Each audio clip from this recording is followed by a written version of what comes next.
Hey everyone, I am Terry. I think it's important for me to put my reality and my mental health situation out so other people might be able to benefit and also to clear up a lot of misconceptions as well as expose some very evil people. I may do other topics too, but I think I'm going to start with that because that way you'll get to know me and we'll develop a bit of a relationship. In understanding what happened to me, hopefully will help other people not feel alone, will allow other people to know the truth and not what gossiping mouths have put out. You know, I'm always astonished at how many people will listen to the rumor or the gossip and they don't ask the person that it happened to weigh both sides of the story. That shows to me how weak some people's characters are and how evil the intent of others can be. So I think the best place to start is when I really broke, and then we can lead up to what caused that break and what brought me to the point that I am now. This is the story of the night I ended up in the behavioral unit of a local hospital, and it marks really the beginning of my mental health challenges, breaks, and rebuilding. The date was June 4th, 2008. And for 4 years or 5 years until that day, my family and I had experienced trauma after trauma after trauma after trauma after trauma that I will go into in following videos. But I really want to start with the break. June 4th, 2008 was a horrible day. Horrible. My husband and I had been arguing continually since morning. And I couldn't take it anymore. I couldn't take the arguing. I couldn't take the not feeling like I could control my life. All of the events that had happened, all of the trauma that had happened, all of the drama that had happened, which thankfully the drama has left my life. But there was so much that went into this date. About a year before this date, I'll back up a little bit. I had been under such severe emotional torment and stress and pain, emotional pain, because of the loss of both of my parents, one of my grandsons, a lot of other events. I had no real way of facing that pain. And I had started out with and I didn't understand it, scratching my arms. Didn't understand what was going on. It's like, whoa, dude. It was probably fall of 2007 that I found a razor blade I could use to transfer my emotional pain not only to something that I could see that made sense to me as to why I was in pain, but I came to find out it released endorphins. It was a sense of peace, like the weight of the world had been lifted off of my shoulders. June the 4th is a very pivotal day in my life. It really began my break and led to my rebuilding. My husband and I had been arguing all day, which was usual. We had been foster parents, adoptive parents. We raised kids that each and every one of them had severe problems or caused a lot of emotional chaos in our family. I was a homeschooling mom trying to take care of these kids. The death of my parents, all of these things were adding in to this pressure I was feeling. Well, so on June the 4th, my husband and I had been arguing. I had been taking Ambien at the time. I couldn't sleep. Like I said, there was so much trauma that I'll go into later. But I had been taking Ambien, and I had really been talking to the doctor about it because a girl that I had raised had given birth to a baby that had died. And I had been very worried about her overdosing on Ambien. So I had a lot of conversations with the doctor about the correct dosage, how much was too much. And at that time I was told, you'd really have to take a lot of Ambien. Don't quote me, I'm not a doctor. That's just my understanding. In order to do serious harm to yourself. So my husband and I were arguing, and I couldn't take it anymore. I can remember that day, most of it, up until taking the Ambien, vividly. I was sitting on my bed, and my husband was standing at the French doors to the master suite, yelling and screaming in chaos for hours, upon hours, upon hours, upon hours. I got to the point where I was too tired to go anymore. I couldn't take it. And I decided if I took 4 Ambien, it would be enough to ensure that I went to sleep and couldn't be awakened, but I wouldn't die. So that's what I did. The next few memories I have are flashes. And as the years have gone, a lot of those have faded. And I think some of that has to do with the fact that I'm on propranolol for my heart, but that also treats the bad memories associated with PTSD and complex PTSD. So I think that's why I may have forgotten some of the actual elements. I've got my blog put up right behind the camera so I can refer to it.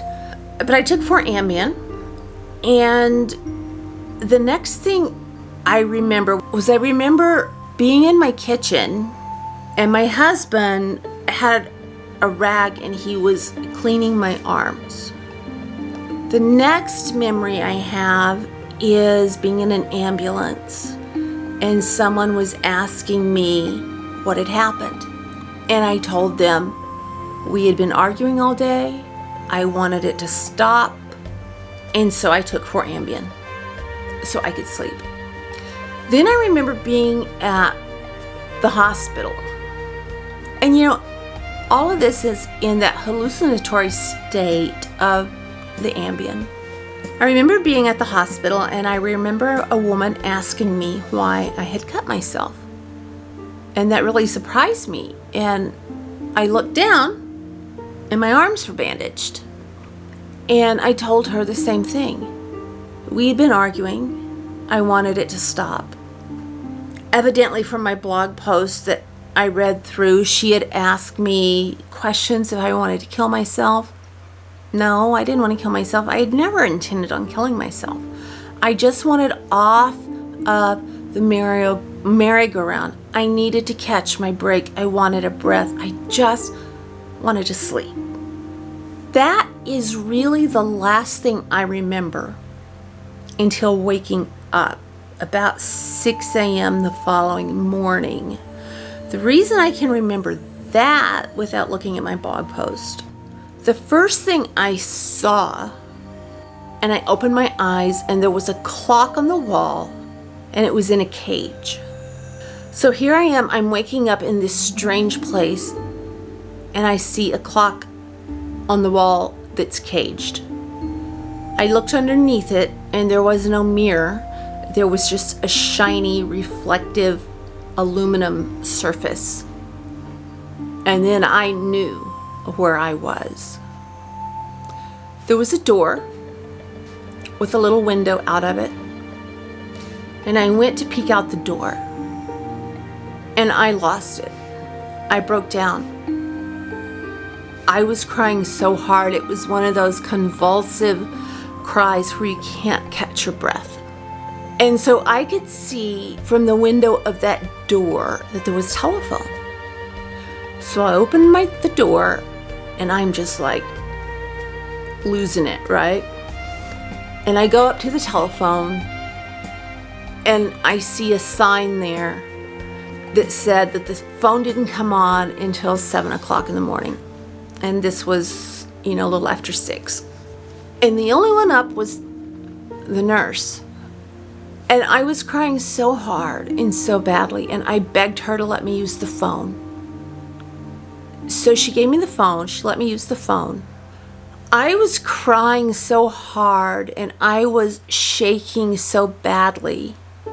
It was difficult for me to see the numbers on the phone, and it was difficult for me to push the numbers up on the phone, that were on walls before cell phones. Although I did have a cell phone at that time, they had taken it from me. I called my husband, just sobbing in tears. It took me several attempts to make that phone call because of the tears and because I was shaking so badly, and I'm trying to put things together because you'd be kind of freaked out too if you woke up in a place like that. Finally, I was able to dial my husband's number correctly. And he picked up the phone and was frantic and was asking, "How are you? How are you? How are you?" And I said to him, I don't remember saying this to him, but I just glanced up at the blog post and I remembered the night before up to a certain point.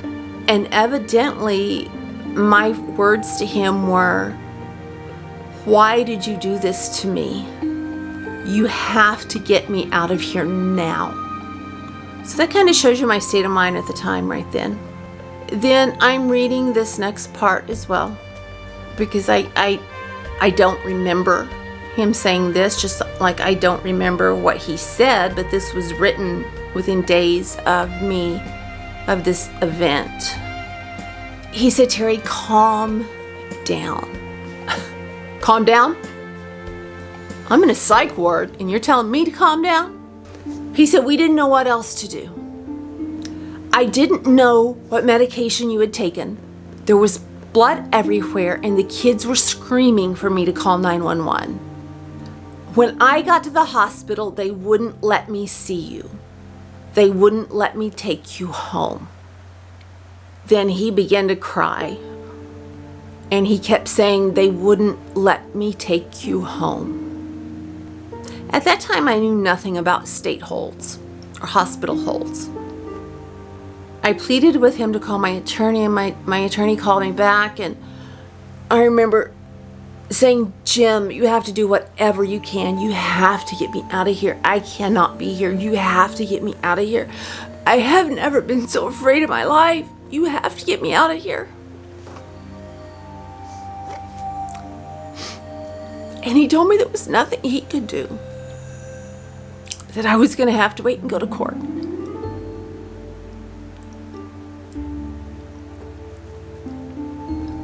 When Jim told me that, I went back to the room they had me in, and I just cried for hours. Finally, my gosh, there's nothing in those rooms to do. I got up and I went out into the common area, I guess you could say. And I got more scared because there were people in there that were very, very severely disturbed. There was one guy that was walking around, and I knew he wasn't a doctor because he had a patient band on his wrist, and he was pretending to be a doctor, and he was trying to talk to me, and that guy scared me to death. So I went back in my room and I just cried, and I cried and I cried. A little later, they came around and tried to get me to join in a therapy session. I'm like, hell no. I don't even know what's going on here. I am not going to sit in one of your therapy sessions. Thank you, but no thank you.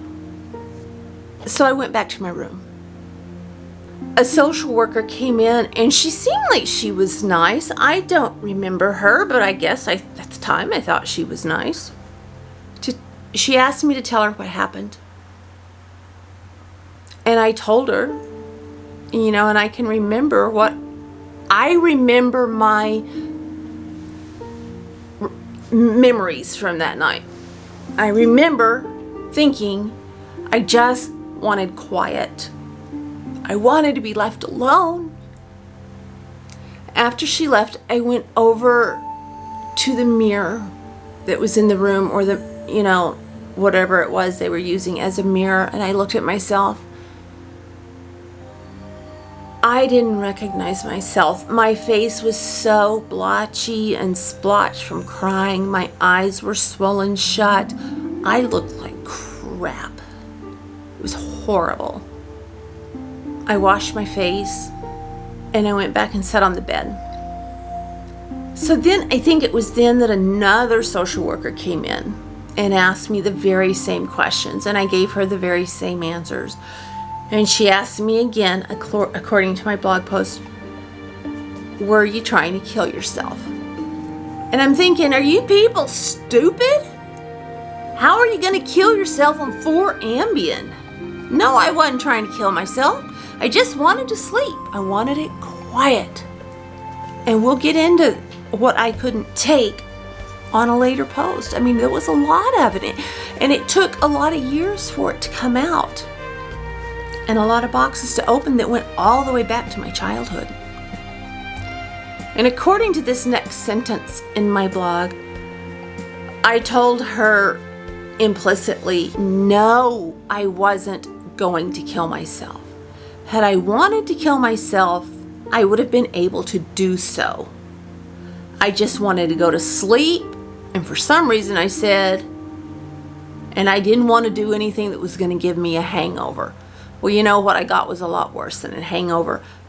But in retrospect, it was probably one of the best things that happened, although I didn't realize it at the time. She asked me if I remember talking to anybody at the hospital last night. And according to my blog post, I didn't remember a thing. I couldn't really tell her what happened. So she told me the story, evidently, of what happened. And she said that everything that I had told her up to that point was exactly what I had said at the emergency department, as well as the EMTs that took me to the hospital. Everything was the same, almost verbatim. After she spoke with me, she was very reassuring and told me I had to be interviewed by 3 other people, but she didn't think I belonged there in the hospital, that they had kept me for precautionary reasons, and I later found out what those were, and I'm not going to reveal those. I was begging her to get me out of there. Here I am, upper middle class, beautiful home, a beautiful facade that began to crumble. I couldn't hold it up anymore. And I think I felt it was safe at that point. Maybe, you know, looking back on it after years of therapy, it was the year after my dad died. My parents were both dead. I think at that point I felt it was safe to be able to break. And they didn't have to witness it. So she told me she was going to try and expedite my release, but I had to be interviewed by a psychiatrist, a psychiatric nurse, and then some other social worker that would have the final say in whether or not I got to go home. And I remember, you know, the other psychiatric nurse eval, I don't remember. I remember the doctor coming in, and he was kind of a dick. But I think he was trying to make a point when I look back at it. Everyone asked me the same questions. They gave me no information. They all asked me the same questions. Wanted to see if my story was going to change, I guess. And I told him the very same thing. I just wanted quiet. I needed to sleep. I needed to breathe so everything could start over the next day. I remember him looking at me and saying, well, you scared the heck out of your family and your husband. And 4 Ambien is a pretty stupid way to try to kill yourself. I'm like, duh, that's why I took it. So he signed off on my release. So now I had 2 people that signed off on my release. The 3rd nurse that came in, as I look at this, I don't remember any of that. I do remember the social worker, and the last social worker that came in. Oh my gosh, I don't think I have ever cried so hard in my life.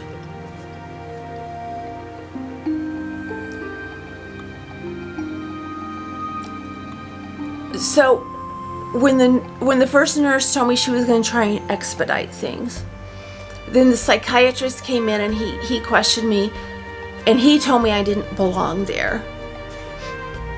I was starting to get a little bit of hope. And this little cot-like bed they had, I remember lying in and crying and crying and crying. And I wanted my home. I wanted my family. I wanted my husband. I wanted everything that I thought I had been trying to escape. And that's what it says here. I'll read this to you. It says, all of the things I had been trying to escape were the things I now wanted. My tears soaked the pillowcase and the sheet that I had pulled around my face. Then I got a phone call from my husband. And my husband, if you know him, is he's gonna do it. No one's gonna stop him. King of the world kind of guy, Texan to the core, vigilante justice, all of that. He said he had called my attorney as well. And Jim had assured, that's kind of a weird word used in this sentence, that he had no power over what happened to me. He said, don't worry, I'm coming there to get you. They have to let me have you. You are my wife.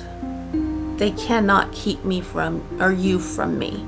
Well, in reality, they were. And he was over the top. And in the post here, it says that I reminded him to be calm when he came down, to cooperate, be polite, be nice, not be demanding, because that would only further cloud what was going on, the situation, and it could prevent me from getting out. And I didn't know how right I was about that until much, much later. He got there, after that phone call, he got there that afternoon. And I do remember just collapsing onto him and crying. That was 2008. My mother had died in 2006, and my grandson had died in 2004. I don't think I had really cried in all those years. So I had all of these years of tears built up, and emotion and drama and PTSD just pouring out of me in tears.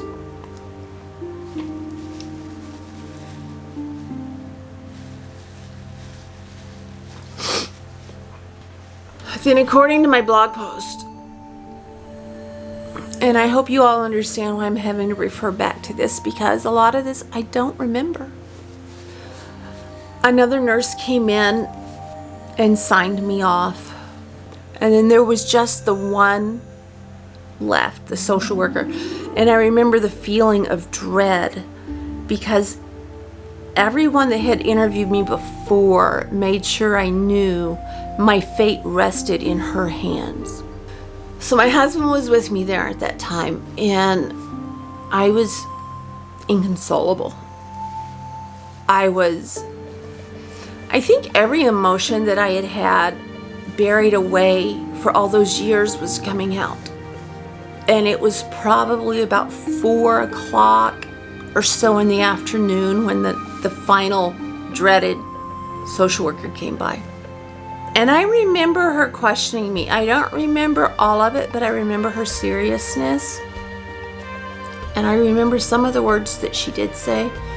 She asked me again the story. I don't know how many times I told that story, but I had to tell her again. And I remember her listening. She could see the fear in my eyes. She read through all the chart notes, and she said, everything in here, everyone has signed you out of here. You shouldn't be in this hospital. I had to convince her I was not going to kill myself before she let me out, before she signed off. And I remember her really, really talking to me and saying, there have been so many patients that have told me they were going to be safe, and they weren't. And I need to make sure you're not. one of those. And she reminded me it was her decision. And this scared me. It was her decision if I got out that afternoon or if she held me for 30 days. And at that point, I remember getting very, very angry because I had thought I had always had control of my life, when in reality, I really had no control over my life. I was running from one PTSD moment to another, from one trauma to another, from one fire to another. So no, I really, even though it appeared to everyone I had control of my life, I had no control. You know, I had conquered so much up to that point. You know, you just, being through the things I had been through, you just went forward and you did it and you got it done. Now I was in a position where I didn't have that power, but I had to figure it out and find the words to say so she would let me out. So once more, I went through everything I remembered. And the only reason I got out is because my story was consistent from the very first time I told it, when I was in that hypnotic ambient state, to the next day. My story had never changed. I guess I got through to her that my intention was not to kill myself. My intention was just to get a respite, gather my strength to start the next day, same way. And she agreed to let me out if I would make an appointment with my therapist. And by my therapist, I really hadn't had a real solid therapist for me. You know, I had jumped around from therapist to therapist because the problems I was going in for were more symptomatic than they were the actual problems, because at that time I didn't realize what the real problems were. Well, here we are, 2020, and that was 2008, so 12 years later, after a ton of therapy and a fantastic psychological team. There's a lot that I'm understanding, there's a lot that I'm remembering, and there's a lot I'm learning. But she made me make an appointment with my therapist, who, even though I had seen her a couple of times, I really didn't care for her. We didn't connect real well, but she was the only one I knew. So I called her, I made an appointment. She called the social worker, said I had made an appointment, and I went in to see her. They let me out. I remember having to walk through that room to get to the outside part of the hospital where doors weren't locked. I mean, everything was like maximum lockdown. And it was scary. It was really, really scary. And I remember walking out, and it was warm and there was sunshine, and I went home. So that was the day that really started my journey of self-discovery, of finding out what was really happening to me, discovering memories that I had pushed back, dealing with all of the trauma that had happened that I had to fight. I had no choice but to fight through because it just kept coming. It was like every week something else happened. You know, the last paragraph, or the next to the last paragraph in this blog post I made, is very true. And it's a chance that I'm taking even now. It's a huge chance when I post something regarding my mental health or the issues I face, because the stigma, and a lot of you that have stuck around will understand this.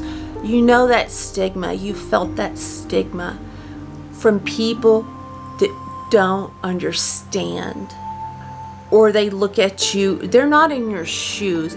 And my husband and I had very carefully crafted a facade that looked perfect. Like I said, we have a huge home. It's a beautiful home. I was driving a Mercedes. All the material things were there that people would look at and say, wow, they've got it together, when they had no idea what was happening on the inside of those walls. So judgment doesn't scare me as much as it used to. It's my service dog, Karma, right here. Judgment doesn't scare me as much as I used to because I have confidence in myself today. I have kids that I raised that will leave. I cannot believe how ridiculous this is. They will message me on one of my public pages and try to say anything they can to hurt me, and then they'll block themselves. Does that scream lack of character to anyone else but me and their dad?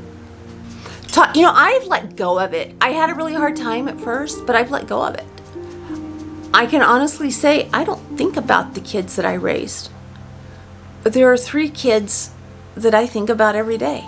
My 2 incredible children here, and my son that's homeless. I've lost a lot of people. I don't really worry about judgment anymore. And when I know people will leave mean barbs or snotty comments on this post, and that's okay. They don't hurt me. What I see them now for is either they are really hurting themselves to leave something so ugly, or they think they're trying to hurt me, or they just don't have a life.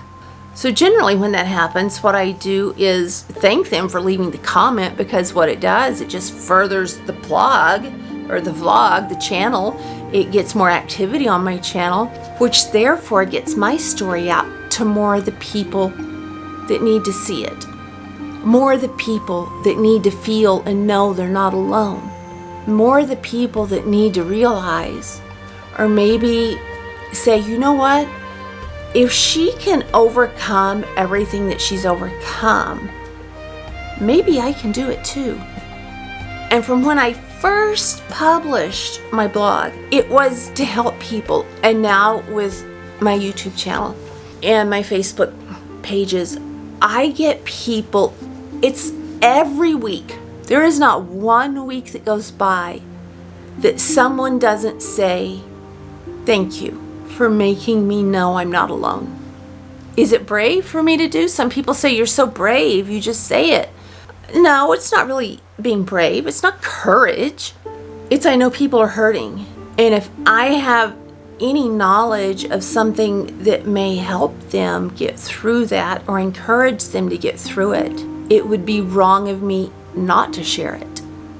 I know I'm gonna have a lot of people. I know the exact people they're gonna say something about that. I already know it. They've done it. They'll say attention seeking. They'll say, whatever their thing is. That's because they've got some pretty severe emotional problems. But no, if I can help someone, I'm there to help them.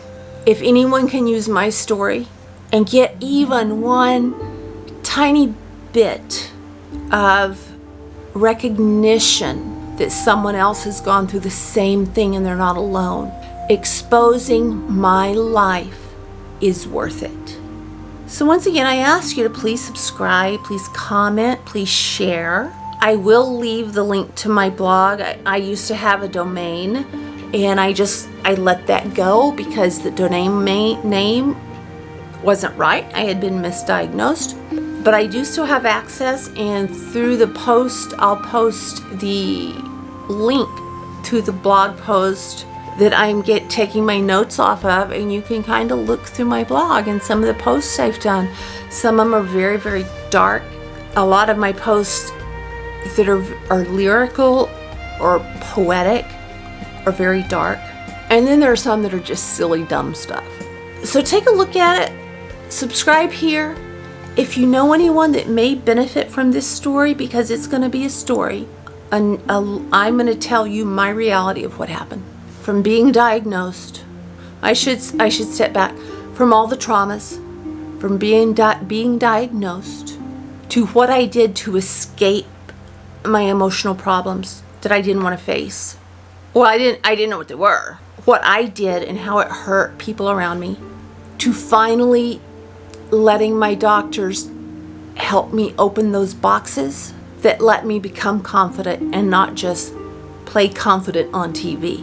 That let me come to the position in my life where I don't care what you say about me, because I know the truth. And I also know what you're saying isn't the truth. Like I said, I'm taking a huge step here. I'm taking a risk. It's always a risk, but I'm not afraid. It's reality. And so many people have been in it, and there's such a huge stigma. That stigma needs to be broken. So with that, I'm going to say you guys have a fantastic, wonderful night. And I really hope you will subscribe, and I look forward to you following me in learning my journey. And I hope I say something along the way that you can benefit from. Until next time, everyone, have a fantastic night.